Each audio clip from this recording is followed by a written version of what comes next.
tanggal 11 November lalu, Kementerian Kesehatan Republik Indonesia memberikan penghargaan kepada 247 tenaga kesehatan dalam Anugerah Nakes Teladan tahun 2022 yang digelar di Hotel Sultan. Saat ini saya sudah bersama kelima nakes teladan yang mendapatkan penghargaan tersebut.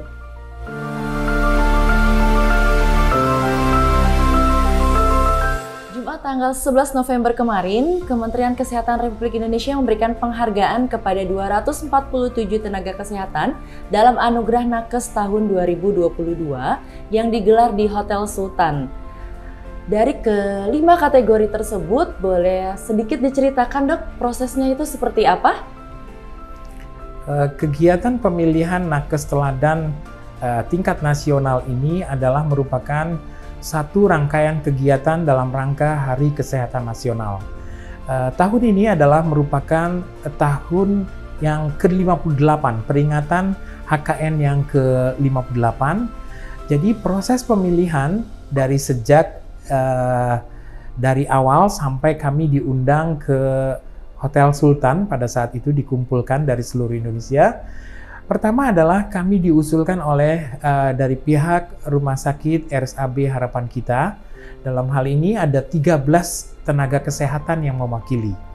Dari 13 tenaga kesehatan yang mewakili tersebut diajukan ke Kementerian Kesehatan, dalam hal ini adalah di Direktorat Tenaga Kesehatan dan Pembinaan Kesehatan. Akhirnya terpilihlah 5 orang dengan kategori, pertama adalah kategori dokter pendidik klinis, kemudian yang kedua dokter umum, kemudian yang ketiga adalah dokter gigi spesialis, yang keempat adalah kategori tenaga kesehatan, dalam hal ini adalah bidan, kemudian yang kelima adalah keterapian fisik.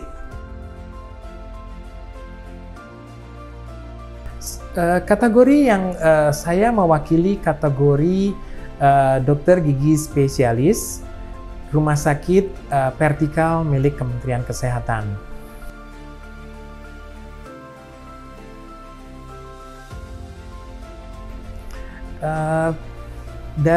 Pada saat ini kita ketahui bahwa dalam RPJMNN dari sampai tahun 2024 ada 6 pilar. Jadi kita harus mengikuti atau menurunkan apa yang diinginkan di dalam 6 pilar tersebut. Salah satu pilar itu adalah transformasi dalam bidang teknologi informasi. Jadi yang saya ajukan adalah inovasi yang saya ajukan adalah tentunya berbasis tentang teknologi informasi, yaitu saya melakukan inovasi di dalam pemeriksaan awal pasien dengan menggunakan aplikasi, sehingga pasien itu dapat mengisi data-data awal sebelum datang ke rumah sakit dengan menggunakan smartphone dari rumah.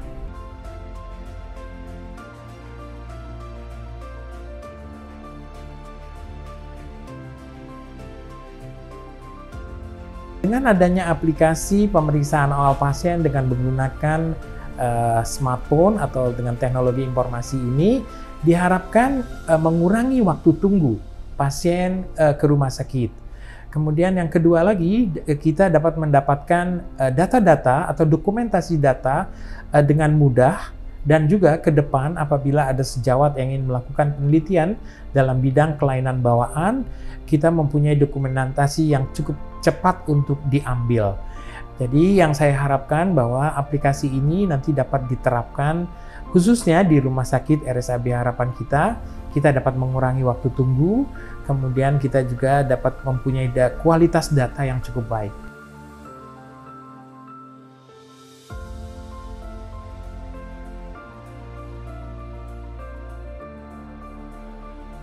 Sesuai dengan apa yang saya tekuni pada saat ini adalah saya bergerak di dalam bidang kelainan bawaan. Jadi di Indonesia ini ada 8 kelainan bawaan yang menjadi prioritas kalau kita lihat di rencana Direktorat Kesehatan Keluarga di Kementerian Kesehatan. Yang saya lakukan ini hanyalah salah satu dari kelainan bawaan, yaitu kelainan bawaan celah bibir dan langit-langit. Masih cukup banyak, sehingga harapan saya dengan aplikasi ini nanti dapat dimodifikasi juga untuk pertanyaan-pertanyaan untuk kelainan-kelainan bawaan lainnya, sehingga kita mendapatkan data yang cukup baik. Jadi dari sisi surveillance untuk kelainan bawaan ini kita menjadi sedikit lebih baik dari tahun-tahun sebelumnya.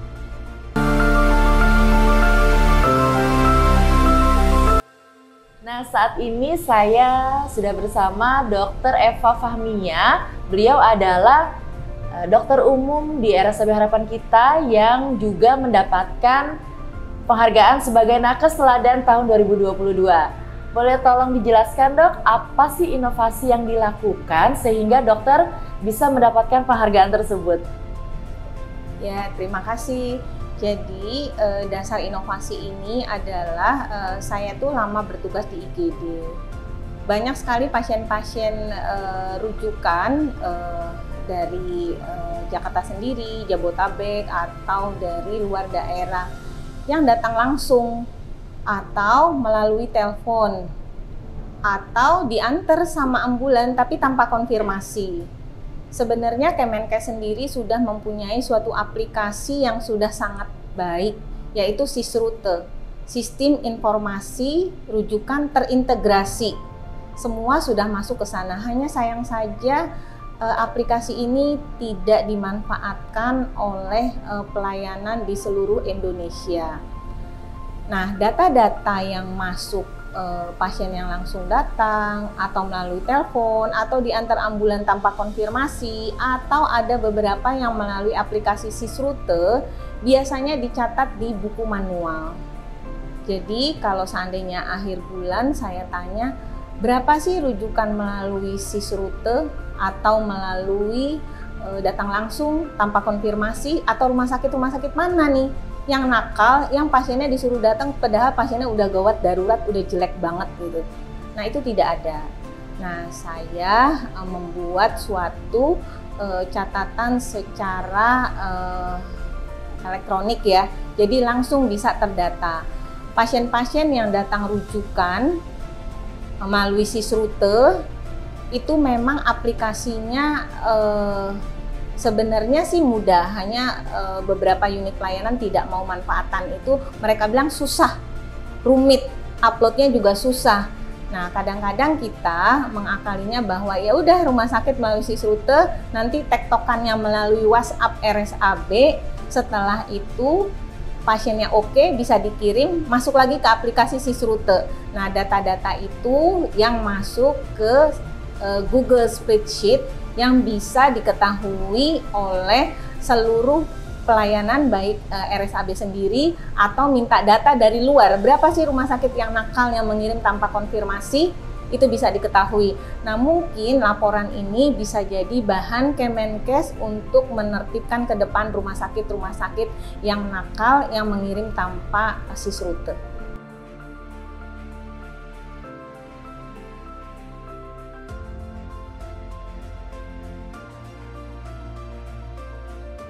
Sisrute sudah sangat baik dibuat oleh Kemenkes, bahkan Kemenkes untuk menertibkan semua unit pelayanan rumah sakit se-Indonesia memakai aplikasi ini menjadi suatu indeks kinerja direktur utama yang dilaporkan setiap bulan berapa pelayanan melalui Sisrute. Hanya saja kalau kita buka aplikasi Sisrute itu masih kecil sekali yang memanfaatkan Sisrute ini yang dibuat oleh Kemenkes. Nah, salah satunya dengan data yang kami buat, beberapa rumah sakit yang mengirim tanpa konfirmasi, atau yang mengirim melalui Sisrute, atau yang datang sendiri, atau yang melalui telepon, data kami punya. Dan itu bisa dilaporkan ke Kemenkes untuk tindak lanjut rumah sakit yang merujuk tanpa konfirmasi.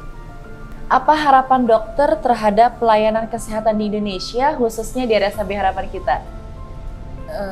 Khususnya saya dokter umum, di mana saya mengangkat masalah sistem informasi rujukan terintegrasi, seperti yang saya harapkan bahwa kesehatan khususnya RSAB, pasien yang datang ke UGD ke depannya itu tidak ada yang datang langsung. Pasien yang datang ke IGD yang true emergency itu adalah pasien yang telah dikomunikasikan sebelumnya, sehingga pasien datang ke sini sudah langsung ada tempat, dokternya sudah tahu, penanganannya udah jelas. Yang tidak seperti di luar negeri, di Singapura atau di Malaysia, pasien yang datang ke IGD tidak ada satupun yang datang sendiri, mereka selalu diantar oleh tenaga kesehatan.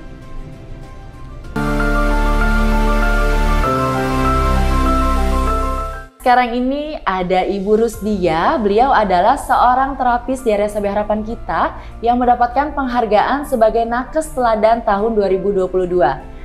Ibu Dia, boleh sedikit diceritakan inovasi apa yang dilakukan sehingga Ibu Dia bisa mendapatkan penghargaan tersebut? Nama saya Rusdia, saya seorang fisioterapis, dalam hal ini kategori Nakes dan 2022 Rumah Sakit UPT Vertikal kategori keterapian fisik. Sehari-hari saya bekerja di pelayanan poliklinik, instalasi rehabilitasi medik dan KKTK sebagai seorang fisioterapi. Nah, dalam hal ini saya mengambil inovasi yaitu berjudul prototipe aplikasi Evisio. Prototipe aplikasi Evisio itu adalah sebuah rancangan ataupun konsep yang berisi tentang suatu pemeriksaan fisioterapi yang nantinya berbasiskan data. Karena sesuai dengan transformasi kesehatan era digital seperti zaman sekarang ini, jadi semuanya data-data itu yang kita kumpulkan dari pemeriksaan itu nantinya bisa terakumulasi dalam satu wadah seperti cloud dan bisa dijadikan sebagai data untuk penelitian.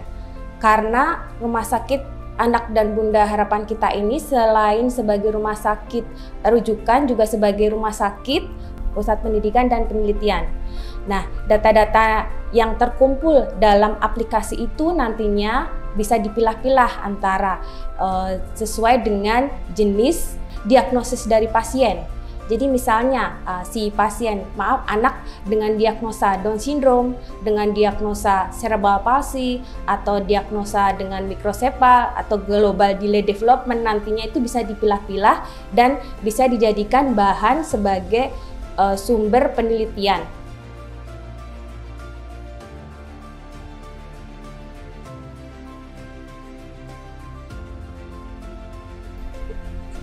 Untuk pelayanan kesehatan yang akan datang khususnya di RSAB Harapan Kita, semoga nantinya menjadi pusat rujukan rumah sakit anak dan bunda se-Indonesia dan bisa menjadikan rumah sakit pusat pendidikan dan penelitian sesuai dengan inovasi yang bisa saya ambil tadi, bisa dijadikan sebagai sumber referensi berupa data-data yang nanti bisa dimasukkan ke dalam suatu aplikasi yang bisa dijadikan sebagai evidence base nantinya.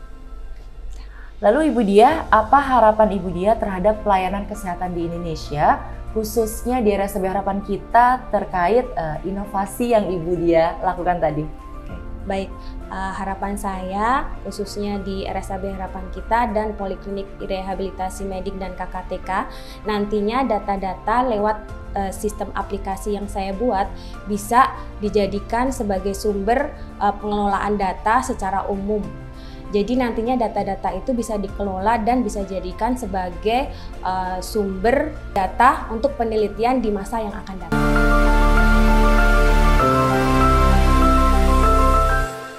Saat ini saya sudah bersama Dr. Winda Azwani. Beliau adalah salah satu dokter spesialis anak di RSAB Harapan Kita yang juga terpilih sebagai salah satu nakes teladan kategori dokter pendidik klinis Rumah Sakit Vertikal Kementerian Kesehatan Republik Indonesia tahun 2022. Oke dok, boleh diceritakan inovasi apa yang dilakukan sehingga dokter bisa terpilih sebagai nakes teladan tersebut dok? Oke, terima kasih Mbak Irma ya. Sebetulnya kami sebagai ASN memang ada program untuk tenaga kesehatan teladan ya. Kebetulan saja tahun ini ada beberapa yang diminta untuk mengajukan program ya. Kalau dari saya dokter jantung anak, tapi juga mulai 3-4 tahun terakhir kita memulai suatu program baru ya. Jadi ada program baru namanya Fetal Heart Program. Nah, Fetal Heart Program itu juga merupakan inovasi. Kenapa? Karena memang masih belum ada di Indonesia ya. Dan alhamdulillah kan sudah dimulai di RSAB. Jadi Fetal Heart Program itu adalah memeriksa kelainan jantung bahkan sebelum bayinya lahir ya. Nah, jadi itu salah satu inovasi juga yang merupakan program kerjasama tidak hanya dari kita, dari jantung anak, tapi juga dari fetal maternal dan teman-teman juga dari perinatologi. Nah, jadi suatu program baru yang masih belum ada dibuat di Indonesia. Saya rasa itu yang mungkin menjadi salah satu pertimbangan ya, karena programnya masih yang pertama di Indonesia.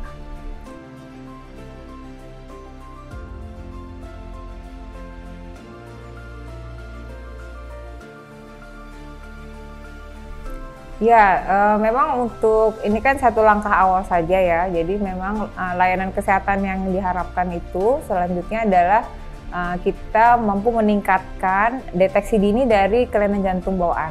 Nah, kita harapkan dengan sudah mengetahui sejak janin, jadi persiapan untuk bayi lahir dengan kelainan jantung itu lebih baik. Saya rasa untuk kedepannya diharapkan pusat kesehatan ibu dan anak di RSAB harapan kita ini bisa menjadi pusat untuk deteksi dini kelainan jantung sejak janin. Ya, kita harapkan nanti bisa menurunkan angka morbiditas dan mortalitas bayi baru lahir dengan penyakit jantung bawaan.